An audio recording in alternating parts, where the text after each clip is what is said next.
Welcome to our Vodafone wrap-up of IFA 2015, day 2. Well, the second public day. Public day. The press days nearly killed us. Actually, and I'm so much more energetic on day 2 than I was on day 1, because I think day 1 I thought I might die.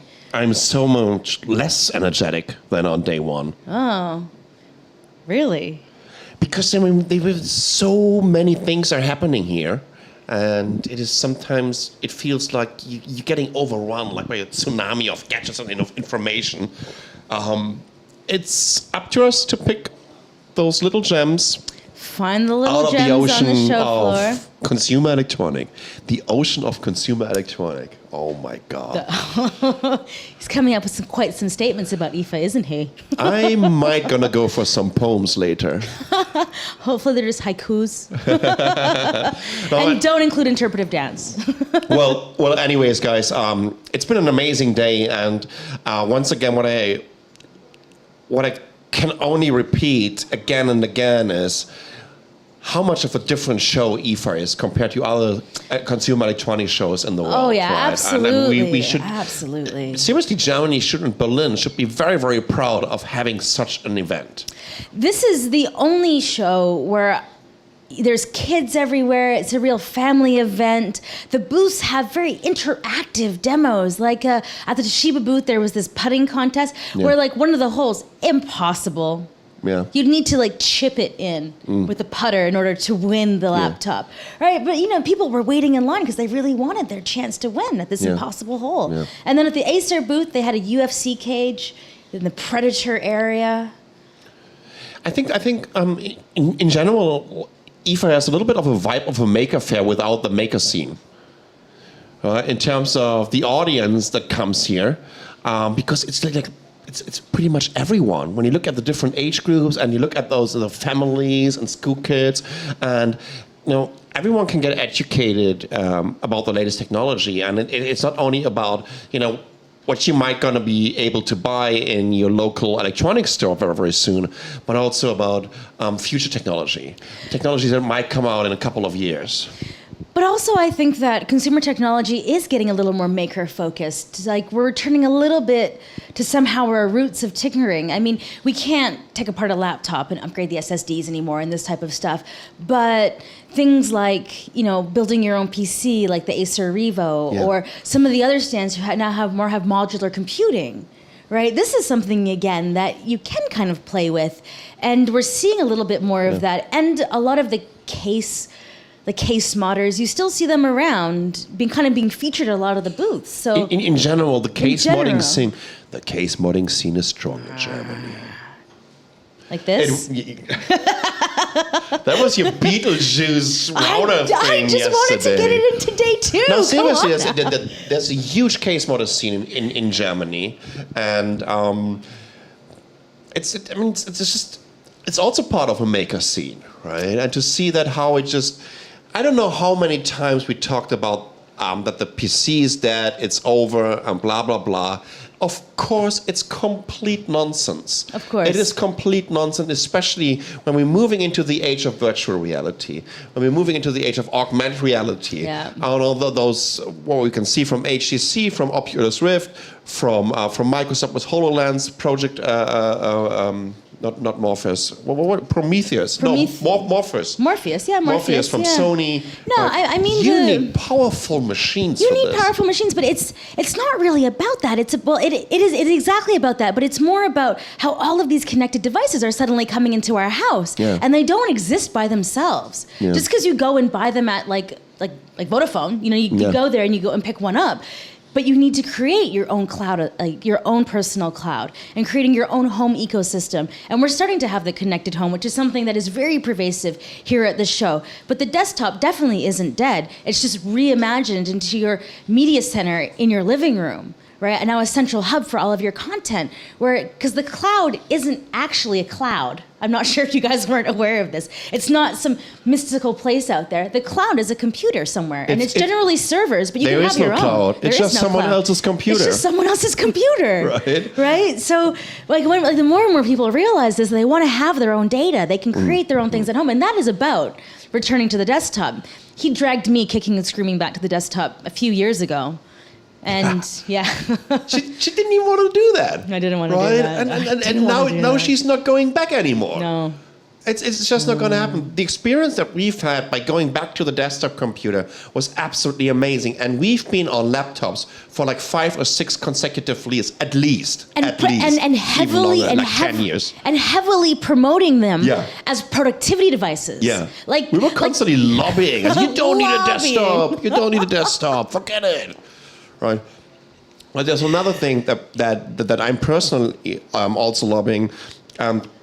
This is why we're so glad to have Vodafone as a sponsor, and Vodafone as one of the biggest telcos, probably the biggest telco all over Europe. And if you also look at us on a global scale in terms of how many subscribers they have, is that they were sponsoring us from the very beginning.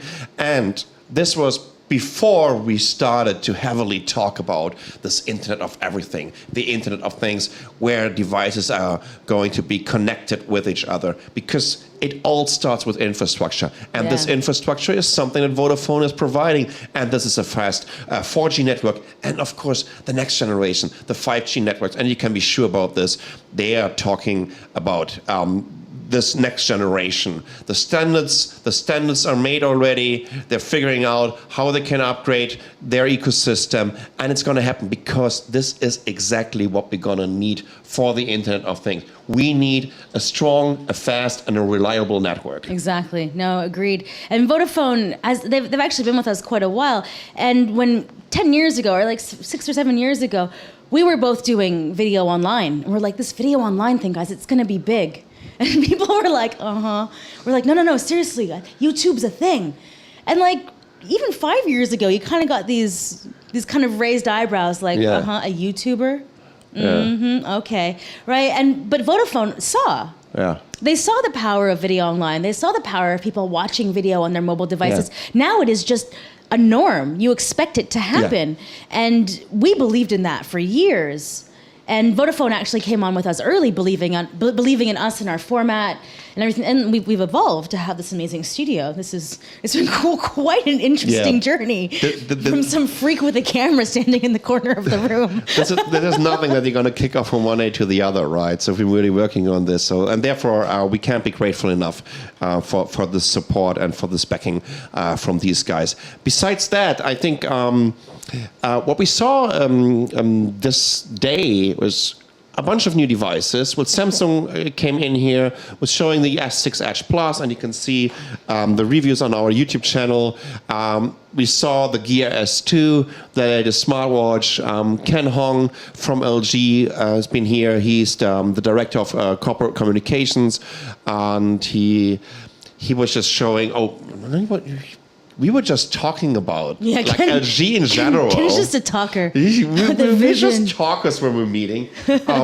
But he had this keyboard that you can roll up. Did you use it? How was it? Jesus. Tell me everything. The haptical feedback is insane. Really? It is so good. How's the travel on the keys?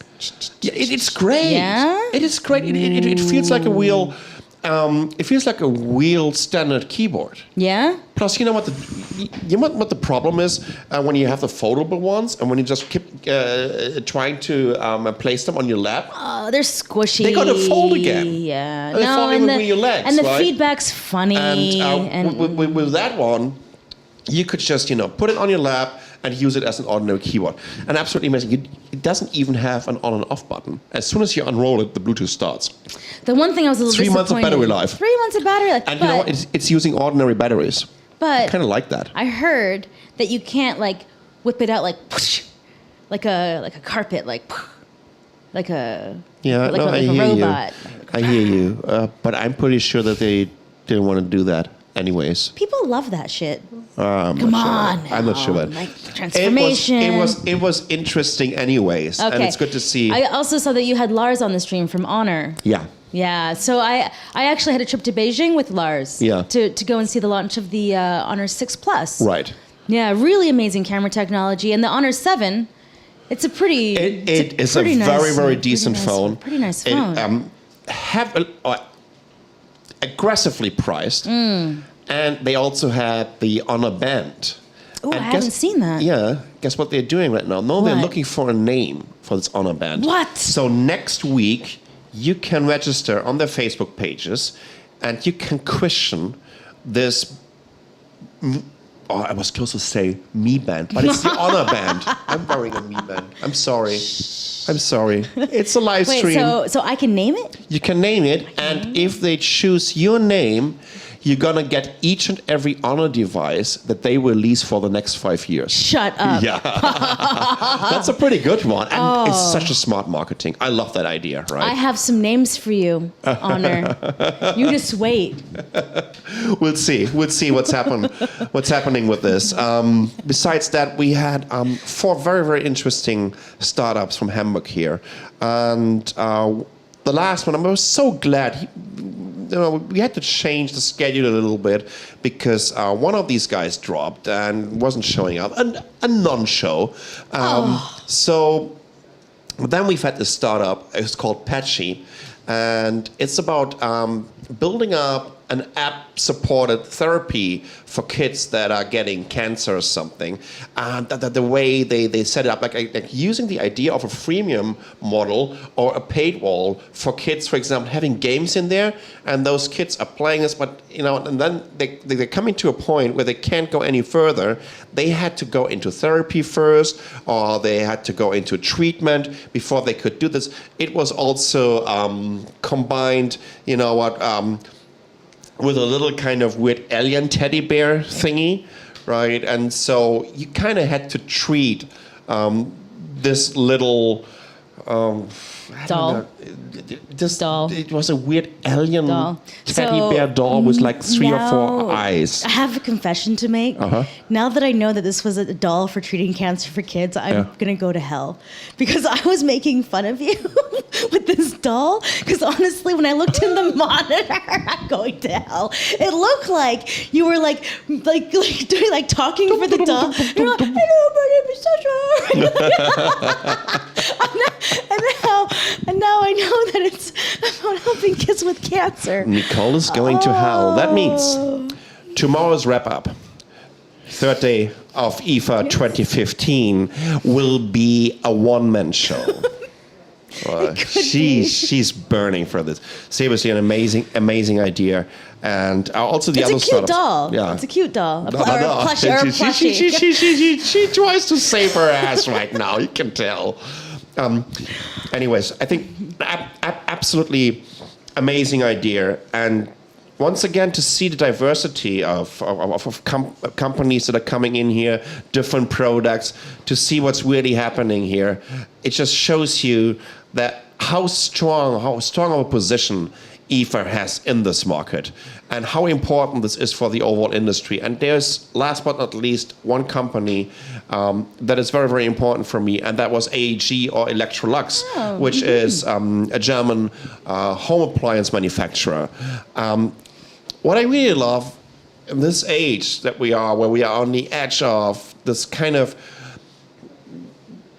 digital transformation on all levels of our societies, and to see like a very traditional company, it's been around for decades, now making this transformation, now kind of moving towards this tech-centric user base and embracing technology is absolutely amazing, because guess what it means?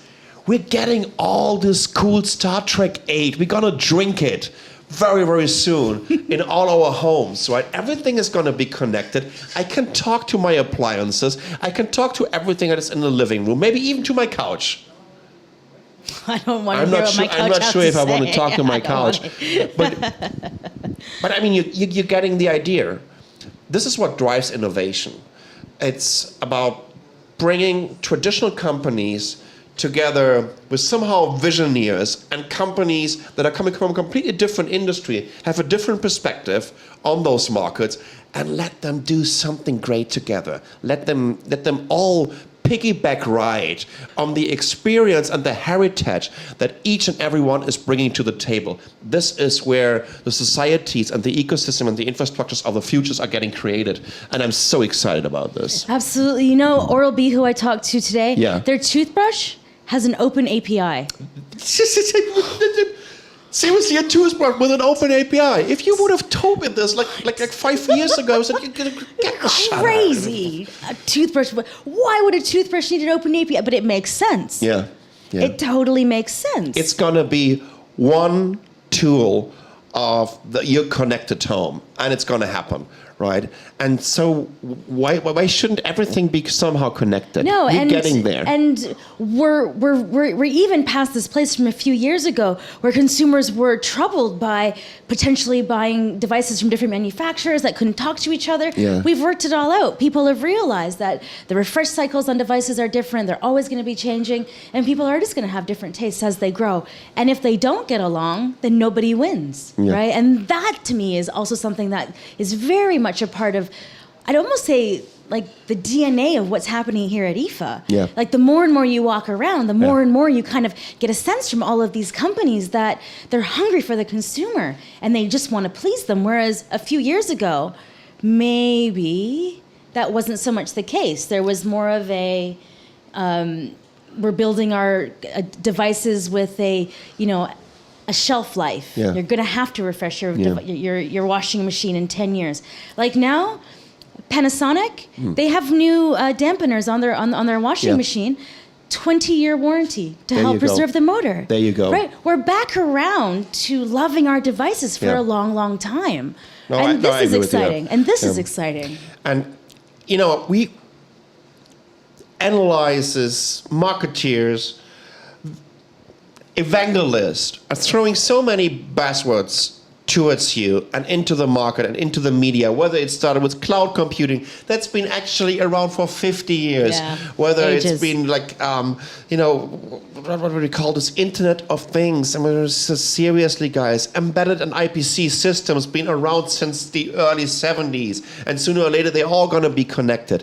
It's not about buzzwords. It's about creating user scenarios, and it's also about creating devices and ideas around the needs of the average user, because as soon as this is getting into the mainstream, it's getting into the market where the average Joe out there can finally touch it, can finally experience it. This is the moment where we're just getting over the hump and where infrastructures and ecosystems are going to be created. Because I would love to compare this to the evolution of the car, right? We needed streets, and we needed, sooner or later, autobahns to kind of create these mobile societies that we are right now. Could you imagine still living somewhere in a village where you don't have any connection but the train? Yes, even though I love to ride on a train, but the car gave us a lot of freedom, and we needed to get this kind of this grid, this matrix of streets and of highways to make this happen, to ship goods from A to B, to create a network of industry for the industry. The same thing needs to happen now with the so-called Internet of Things. Call it the Internet of Everything, because sooner or later everything is going to be connected. And those fellas that are supporting us over here, they're one of the contributors for the Internet of Things, because they're going to create those digital highways. So this is our wrap-up of IFA 2015, Day 2. Day 2. Thank you so much, Vodafone, for supporting us, and we're going to see you tomorrow. Have a good one. Bye.